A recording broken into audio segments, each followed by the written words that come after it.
Estar aqui com vocês, professor Pedro Gontijo, atua atualmente no Departamento de Filosofia da Universidade de Brasília, onde trabalho justamente com o ensino de filosofia, trabalhando com o processo de formação de professores de filosofia que poderão estar atuando no ensino médio, no ensino fundamental futuramente.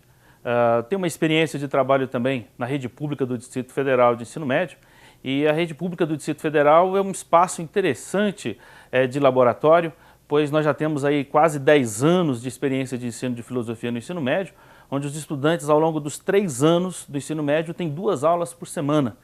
E o que eu venho hoje compartilhar com vocês aqui nessa teleaula é justamente um pouco dessa minha experiência, ao longo desse período, seja como professor no ensino médio, seja no trabalho também como formação de professores em geral e mais especificamente de professores de filosofia. Não venho trazer nenhuma verdade sobre isso, não venho trazer nada acabado sobre essa temática, mas muito mais algumas reflexões que essa prática, não só minha, mas a prática também de outros colegas professores e de outros formadores de professores tem vivenciado aqui no Distrito Federal. Então, é uma experiência bastante limitada, bastante fragmentada, bastante finita, mas que eu acho que ela tem algo a contribuir com a formação de outros professores de filosofia aí pelo Brasil afora. Então é um pouco daquilo que a gente tem conseguido pensar nesse trabalho no Distrito Federal e nessa interação que eu pretendo compartilhar com vocês, socializar com vocês.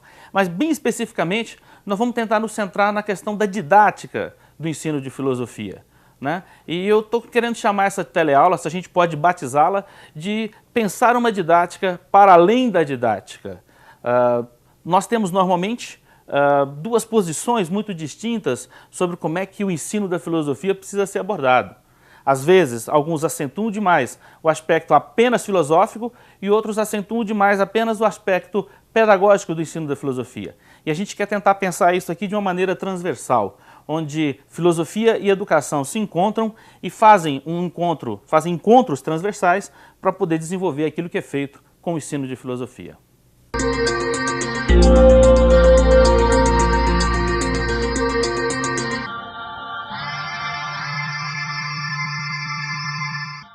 Se o ensino da filosofia é algo que não pode ser restrito, não se resolve apenas no âmbito da filosofia e não se resolve apenas no âmbito da pedagogia, precisamos encontrar, então, como é que essas duas áreas, com seus problemas, com seus conceitos específicos e também com aquilo que consegue produzir na sua própria área, conseguem dialogar e fazer encontros para promover o ensino de filosofia.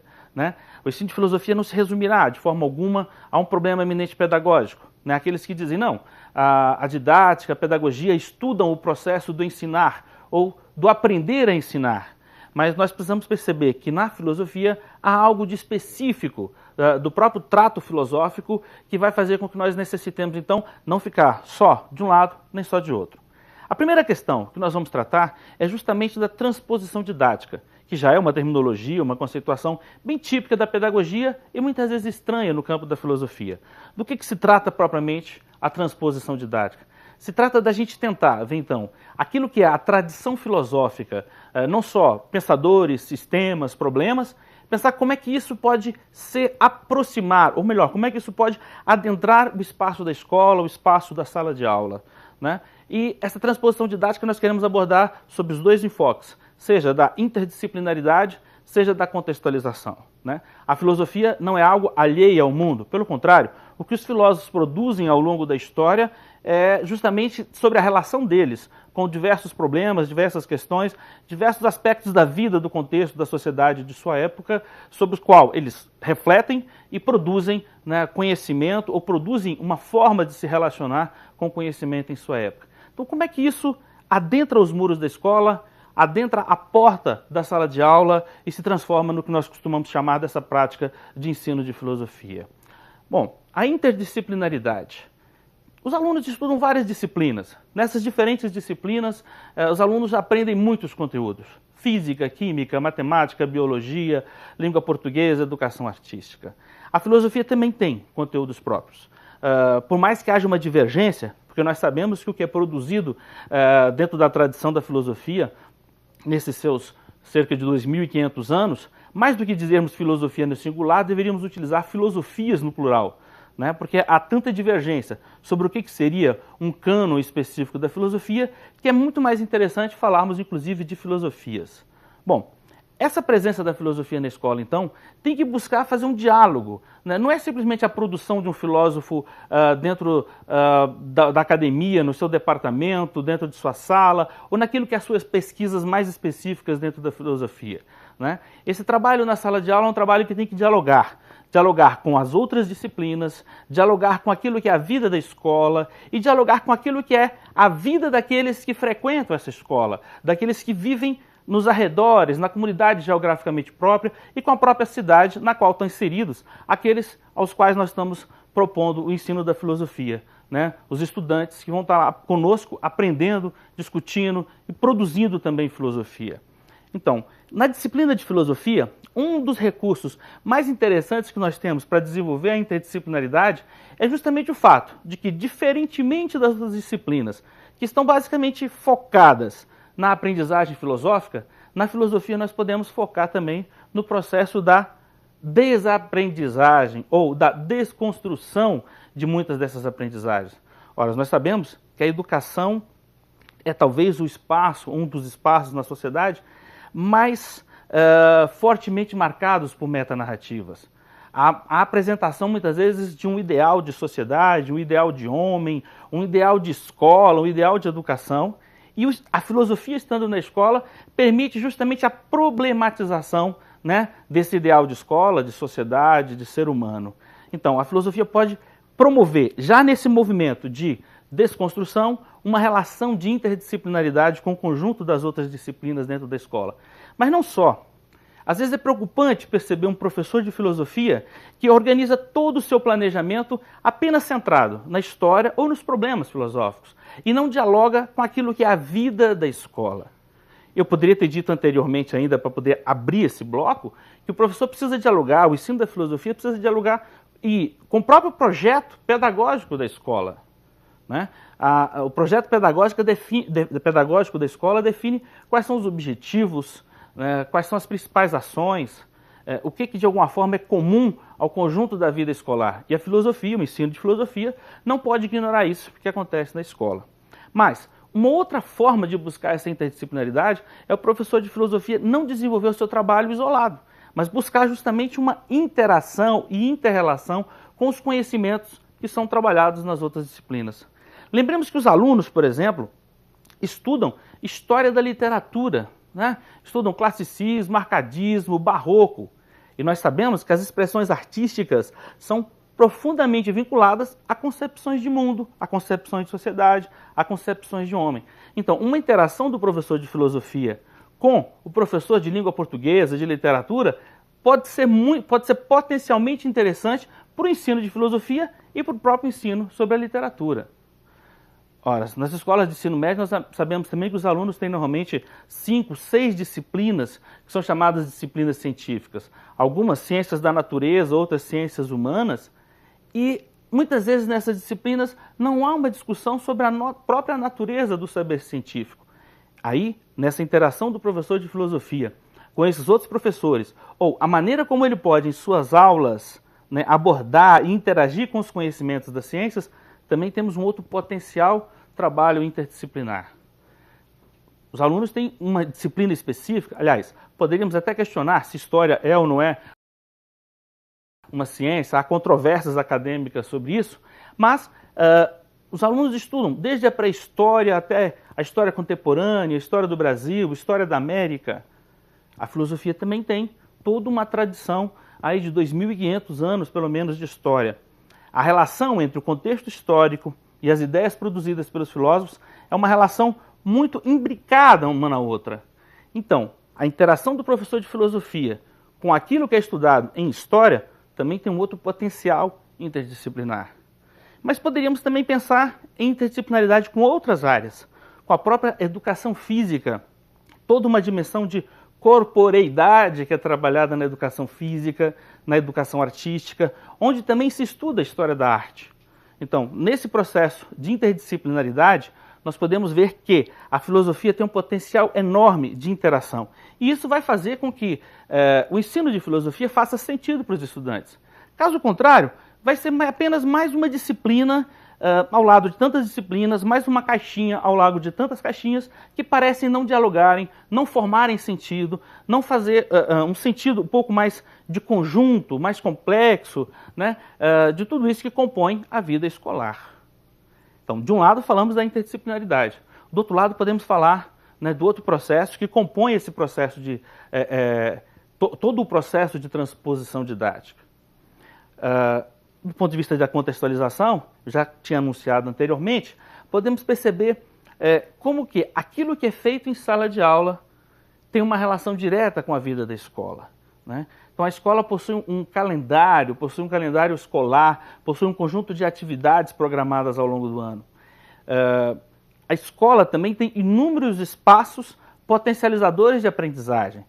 E nós muitas vezes ficamos centrados até naquilo que pode ser até o espaço menos interessante para ensinar filosofia ou para a aprendizagem filosófica, que é o espaço da sala de aula, né? Há que se explorar, por exemplo, as salas de leitura, as bibliotecas, né, das escolas, há que se explorar quadras de esporte, auditório, sala de vídeo, laboratório de informática, o laboratório das disciplinas científicas de física e de química.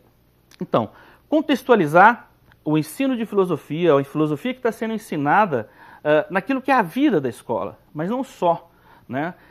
Para não fazermos um ensino de filosofia que pareça um ensino de filosofia de astronautas ou de outros seres, o ensino de filosofia precisa estar também próximo, ligado, ou no mínimo articulando aquilo que está se ensinando com o que é a vida desses estudantes de filosofia, né? Quais são as problemáticas daquele bairro onde a escola está localizada?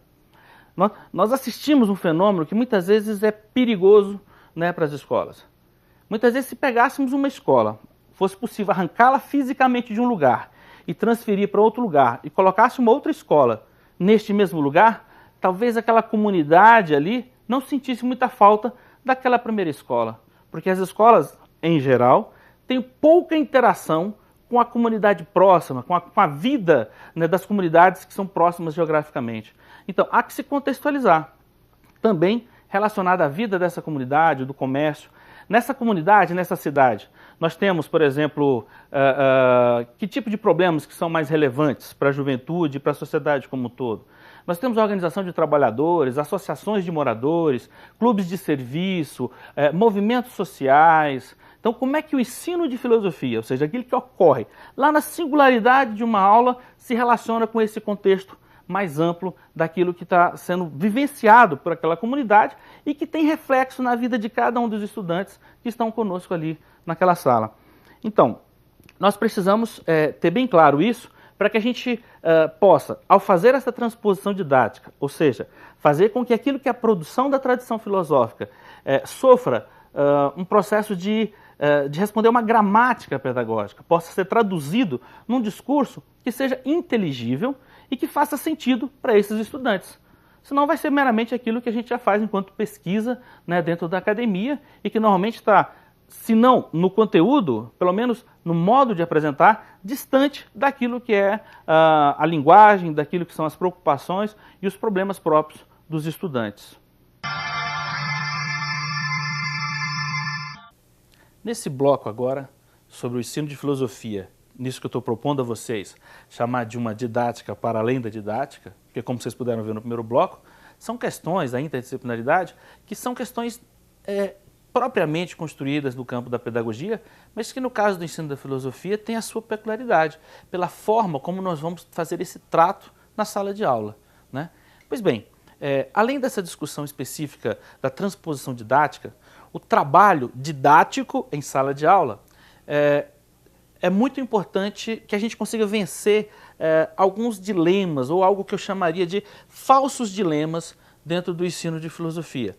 Podem ser falsos ou não, mas algumas situações que muitas vezes os professores se perdem ao pensar o ensino da filosofia e ao desenvolver isso nas suas aulas. O primeiro deles é muitas vezes ficar entre duas posições que me parecem equivocadas, ou seja, o equívoco é pensar que são dois polos diferentes, É pensar a filosofia como produto e pensar a filosofia como processo. Alguns professores vão dizer o seguinte, olha, a filosofia é sobretudo um processo, é sobretudo uma atividade, é sobretudo filosofar. Então o que importa no ensino da filosofia é que eu leve os alunos a filosofar e esse filosofar como exercício do pensamento, como atividade do pensar. Ok, corretíssimo, maravilhoso.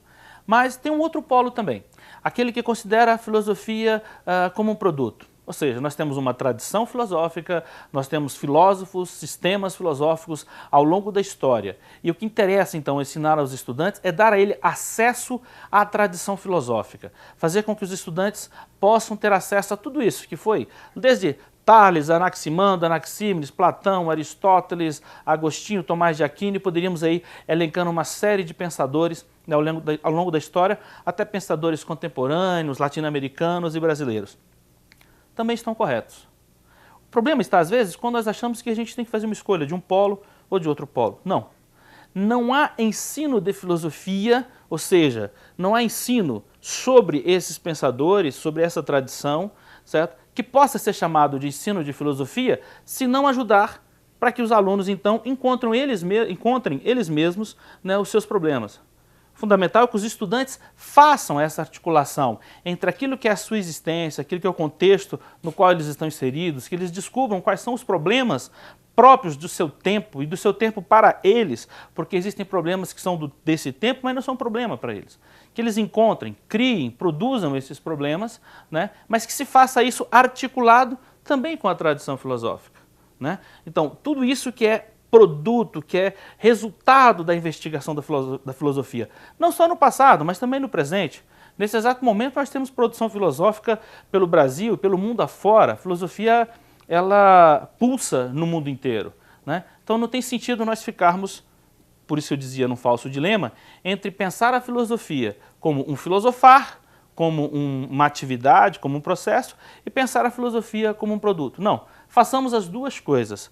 Vamos articular processo e produto no trabalho pedagógico que nós desenvolvemos em sala de aula, né? No mínimo, inclusive o conhecimento dessa tradição, articulado com outros conhecimentos que os alunos adquirem na escola e na sua vida, contribuem ou podem contribuir, dependendo de como é feito, para esse processo do filosofar.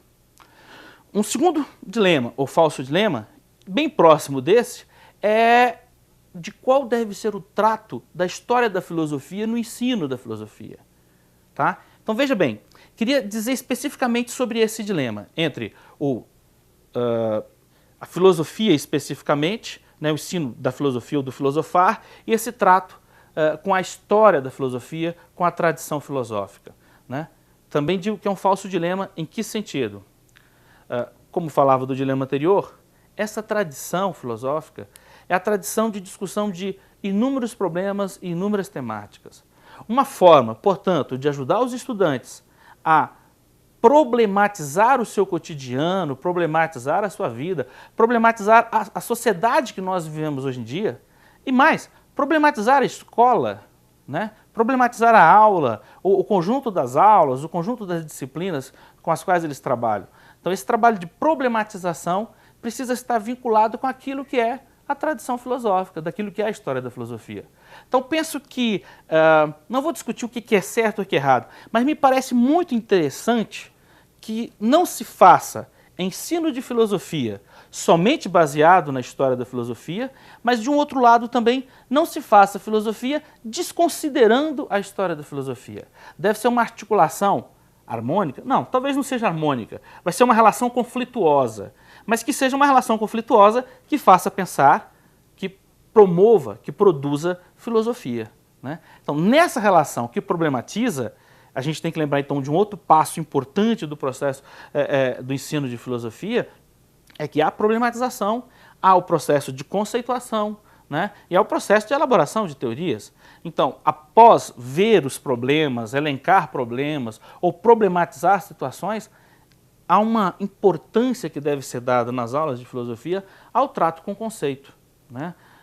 Ao longo da história da filosofia, para tratar de qualquer problema, os filósofos escolheram de forma muito criteriosa os conceitos que lhes permitiam.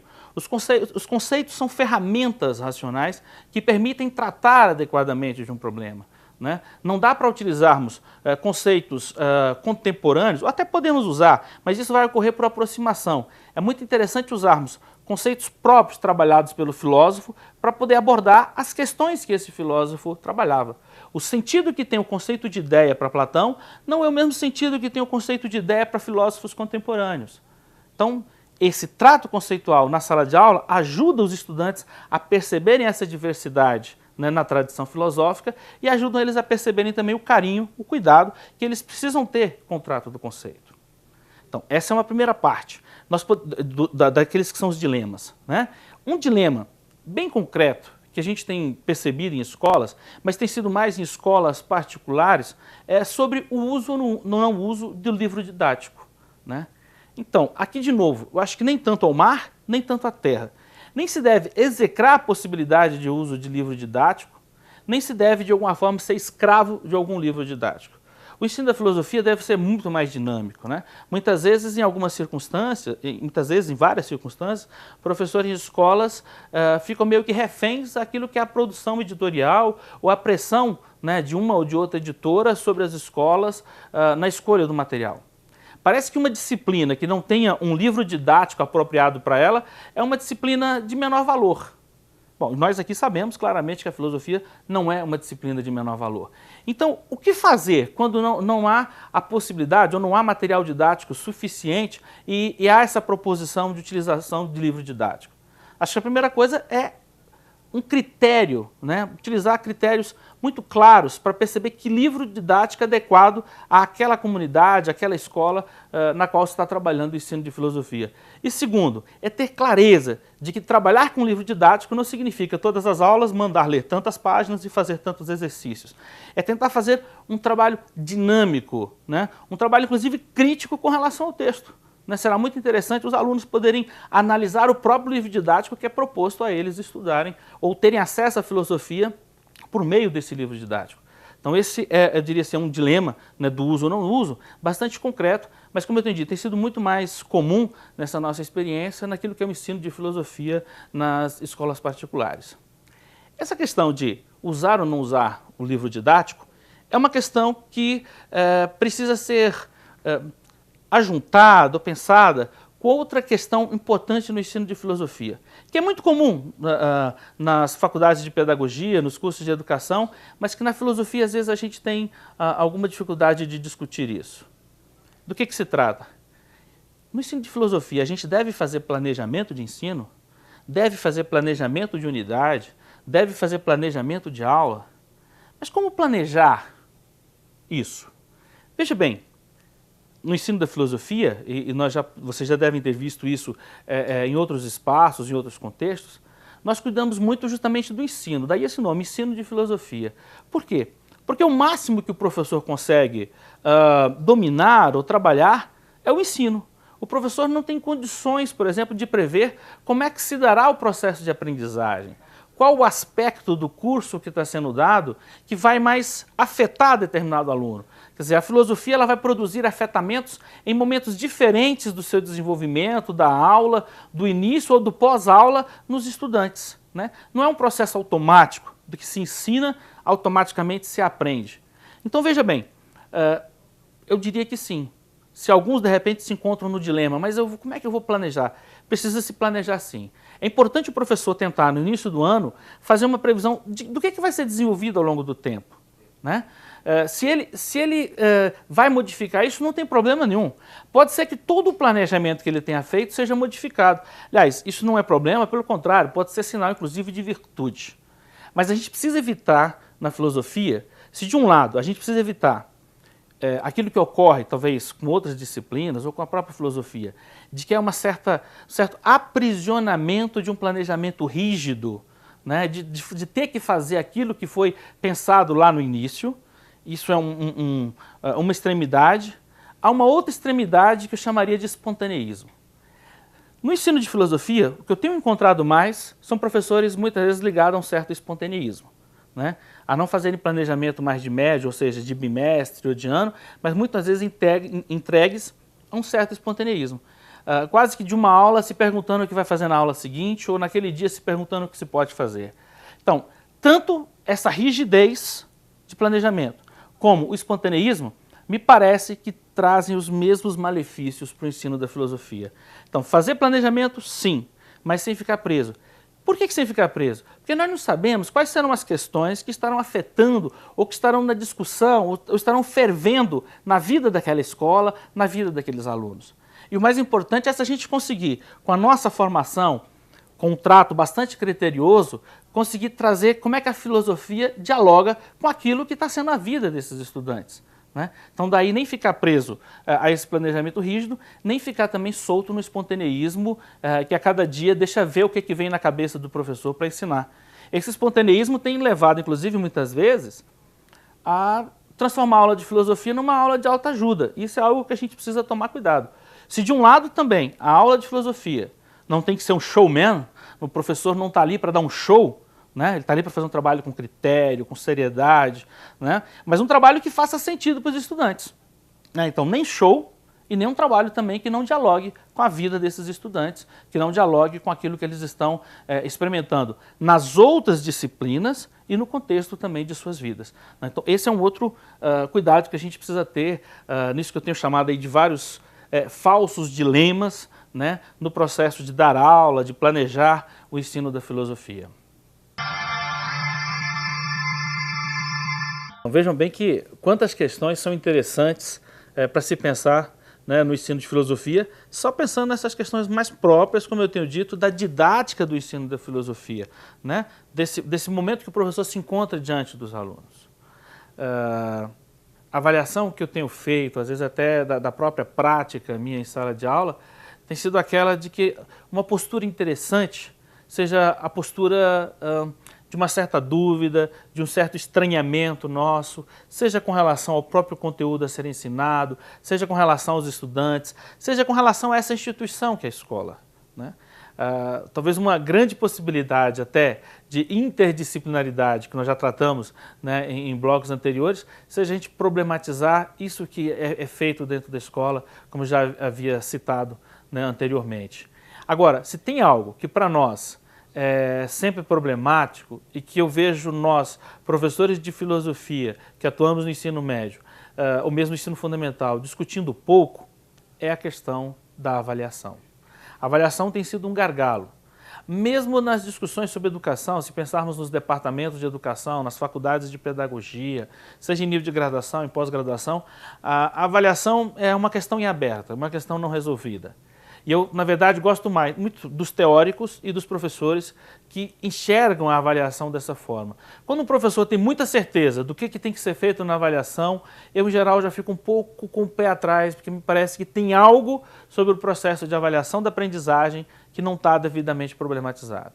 Será muito interessante com os estudantes justamente fazer uma problematização, uma conceituação, um desenvolvimento de uma argumentação crítica e criativa sobre o processo de avaliação. Mas como é que nós ficamos então, nós, professores de filosofia na escola?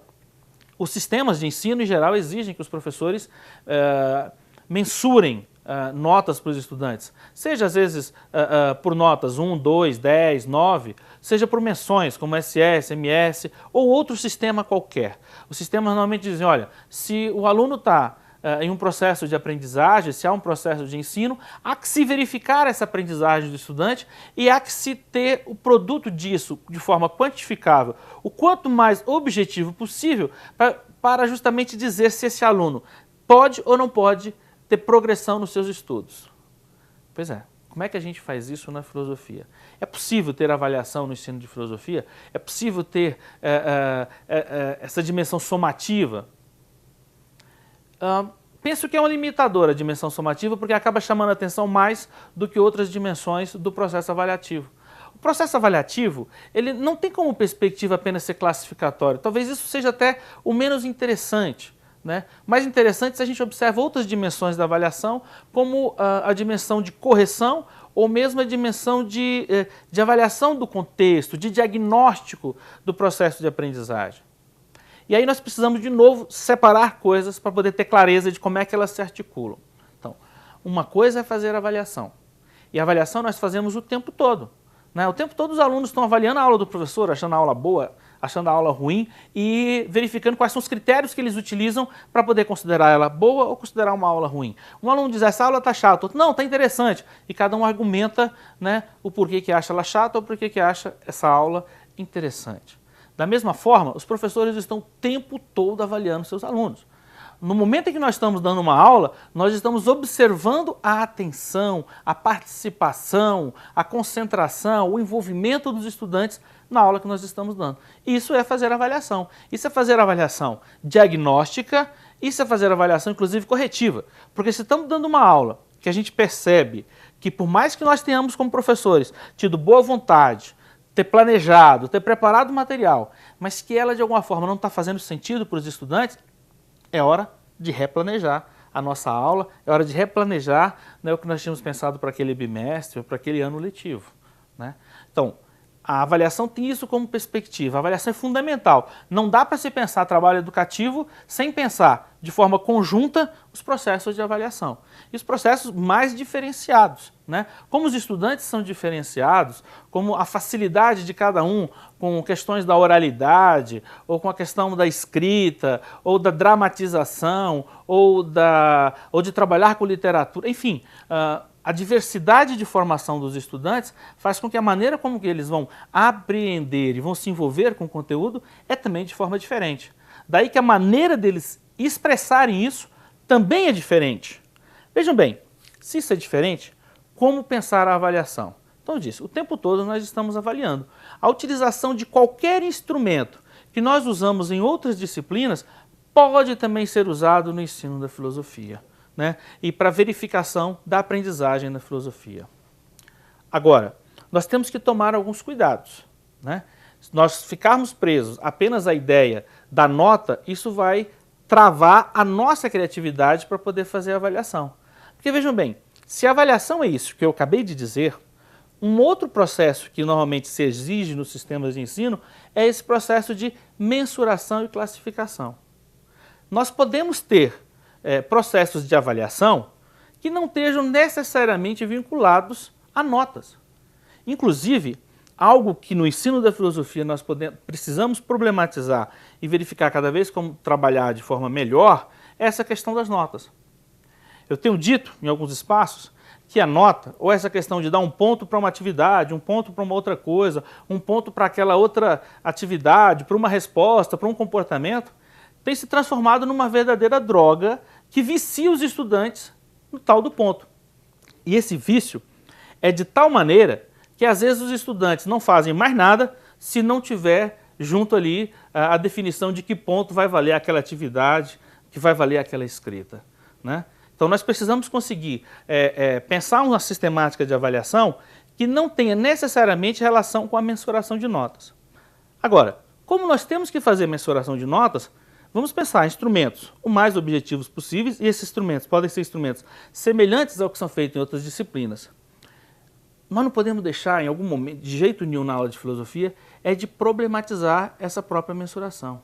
Ora, essa mensuração, ela, posso estar enganado, mas se não é sempre, é quase sempre arbitrária.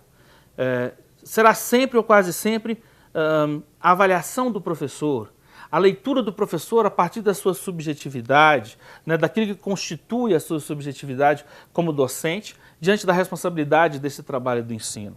Então, o professor precisa, ele, consigo mesmo, problematizar esse processo, né, de avaliação e precisa colocar isso, transformar a avaliação da aprendizagem em um problema filosófico para ser tratado em sala de aula, né? Então veja bem, se eu disse de um lado que a avaliação não tem necessariamente a ver com o processo somativo, com a função somativa da avaliação, a função somativa da avaliação só tem condição de ser desenvolvida se houver processo de avaliação. Se nós entendermos as limitações e as arbitrariedades que estão presentes em qualquer processo avaliativo, a gente já vai conseguir, né, cada um dos professores e os professores com seus alunos já vão ter uma outra visão e um outro tipo de relacionamento com a avaliação, né? Inclusive, a avaliação pode ser um instrumento muito importante e assim deve ser utilizado como instrumento de aprendizagem, né? A avaliação ela é algo extremamente complexa para a gente ter tanta clareza que fazer uma determinada prova, ou de marca X, ou de resposta, ou em dupla, ou com consulta, ou mesmo um trabalho qualquer de pesquisa valendo nota, dê conta de fato daquilo que é o processo de aprendizagem. Por outro lado, nós não precisamos também ficar o tempo todo pensando o seguinte, mas será que meus alunos estão agora filosofando? Como é que eu sei que a minha aula de filosofia leva os alunos a filosofar? Às vezes nós somos um pouco imediatistas, nós queremos respostas mais próximas, mais rápidas. Me lembro de uma fala do filósofo francês Gilles Deleuze, em uma aula, onde ele falava justamente da sua atividade como professor, e ele dizia muito que gostava daquele estudante que, mais do que dar respostas imediatas à sua fala, as aulas dele eram aquele modelo de aula magistrais, onde o professor falava, né, o tempo todo, falava a maior parte do tempo e depois se abria para alguma discussão. Ele dizia, mais interessante não era para ele, na época, o aluno que imediatamente estava ali participando e fazendo perguntas, trazendo questões, mas aquele que demorava um tempo.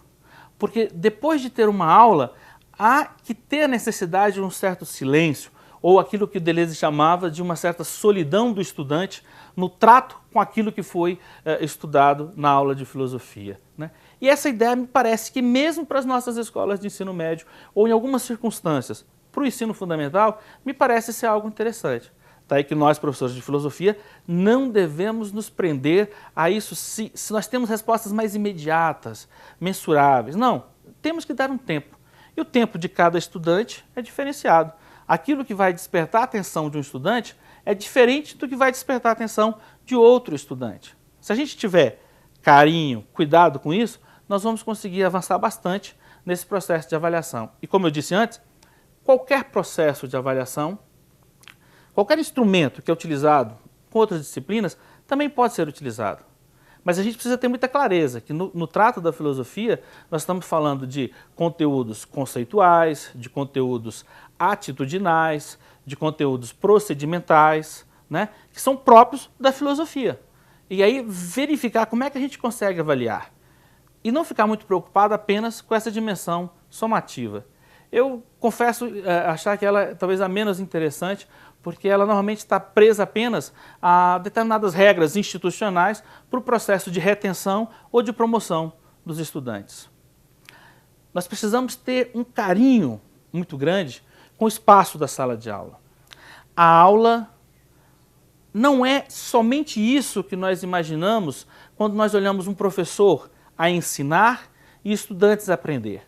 Parece que a essência, que a aula teria uma essência e que essa essência é basicamente uma transmissão de conhecimentos, que é apenas o professor repassar para os estudantes ou talvez do professor ser mediador entre o conhecimento e os estudantes. Não. Podemos, e me parece interessante, tenho tentado experimentar isso, de pensar a aula de filosofia numa perspectiva rizomática, ou seja, uma aula de filosofia que produz rizomas. O que acontece numa aula de filosofia é muito mais do que aquilo talvez que a gente enxerga à primeira vista.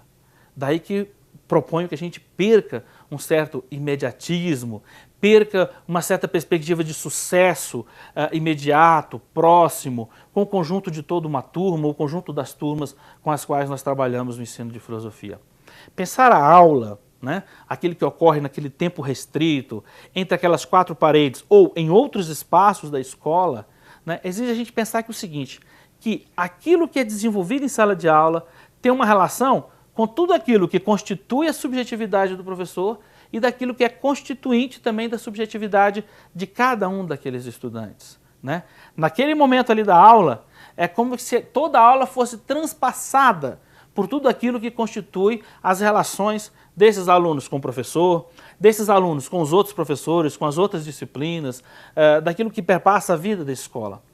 A aula de filosofia não é algo isolado, que não interage. O problema é nós normalmente não percebermos a interação ou as ligações rizomáticas que existem entre aquilo que acontece na aula e aquilo que acontece no todo da escola e da vida desses estudantes. Perceber essa relação rizomática pode nos ajudar como professores poderia dizer assim, pode nos ajudar como professores a diminuir um pouco alguma ansiedade nossa no ensino de filosofia, né? Entender que aquilo que acontece na sala de aula é algo que é construído pelo professor, pelos estudantes, pela escola, pela forma como o trabalho pedagógico é organizado naquela escola e por aquilo que está sendo vivenciado, né, nos outros espaços.